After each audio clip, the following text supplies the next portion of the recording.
প্রায় 53 বছর হয়েছে দেশ স্বাধীনের। মুক্তিযুদ্ধে সাহায্যের উসিলা আর পরবর্তীতে বন্ধুত্বের ভণ্ডামি দেখিয়ে বাংলাদেশকে দখলে নেবার সকল অপচেষ্টাই করেছে কুপ্রতিবেশী ভারত। বাংলার মানুষের ওপর আগ্রাসন চালিয়েছে শিক্ষা, সংস্কৃতি, ধর্ম, নিরাপত্তা, স্বাধীনতা, সার্বভৌমত্ব সহ প্রায় সকল ক্ষেত্রেই। মুক্তিযুদ্ধের পর থেকে ভারতের এই অপকৌশলের আগ্রাসন চলে আসছে। বিশেষ করে গত 15 বছরে ফ্যাসিস্ট আওয়ামী লীগের সহায়তা পেয়ে এই ভারতীয় আগ্রাসন এক ভয়াবহ রূপে পরিণত হয়েছিল।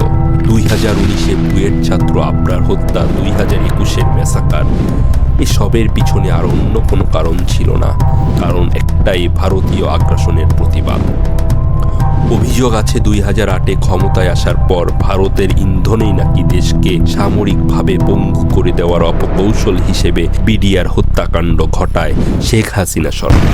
এই হত্যাকাণ্ডের সাথে সরাসরি একটি প্রতিবেশী দেশ ইন্ডিয়া, একটি রাজনৈতিক দল আওয়ামী লীগ। দেশের জনগণ যেন ভারত ও আওয়ামী লীগের যৌথ উদ্যোগের এই ফ্যাসিজমের তথ্য ইলেকট্রনিক ও প্রিন্ট মিডিয়ার মাধ্যমে সহজে জানতে না পারে, এই লক্ষ্যে দেশের মানুষের তথ্য স্বাধীনতা খর্ব করে চ্যানেল 1, দিগন্ত টিভি, ইসলামিক টিভি, আমার দেশ, নয়া দিগন্তের মতো সত্য ও বস্তুনিষ্ঠ সংবাদ প্রকাশ করা সংবাদ মাধ্যমগুলোকে বন্ধ করে দেয় তৎকালীন ভারতের দোসর আওয়ামী সরকার।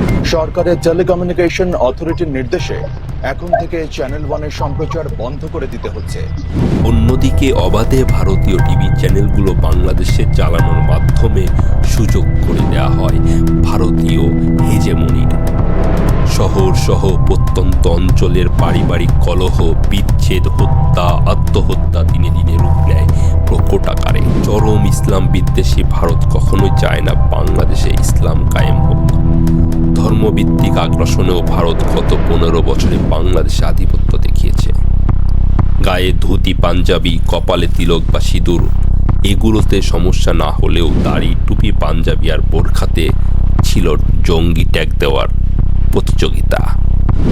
হাত মোজা, পা মোজা, নাক চোখ ঢাকে একেবারে কি জীবন্ত টেন্ট হয়ে ঘুরে বেড়ানো, এটা কোনো মানে নেই।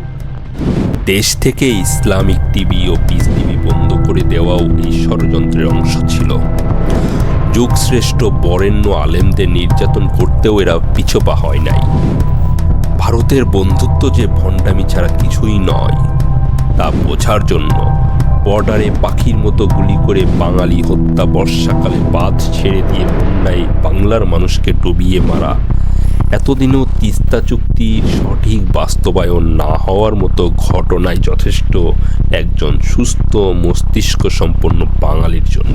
এছাড়াও দেশের সর্বোচ্চ নীতি নির্ধারণের পর্যায়গুলো সহ দেশের আইন শৃঙ্খলা, বিচার ব্যবস্থা, সামরিক পর্যায়ের উচ্চ পদগুলোতে আসীন করা হয়েছে ভারতীয় এজেন্টদেরকে। সর্বশেষ ফ্যাসিস্ট সরকারের অধীনে বাংলাদেশের বুক দখল করে রেল যোগাযোগের অপচেষ্টা করেছিল ভারত, যেন এদেশে গেড়ে বসতে পারে। ষড়যন্ত্রকারীরা কখনো সফল হতে পারে না। তাদের ব্যাপারে অবশ্যই আল্লাহ রব্বুল আলামিন সদা সচেষ্ট থাকেন। ولا تحسبن الله غافلا عما يعمل الظالمون إنما يؤخرهم ليوم تشخص فيه الأبصار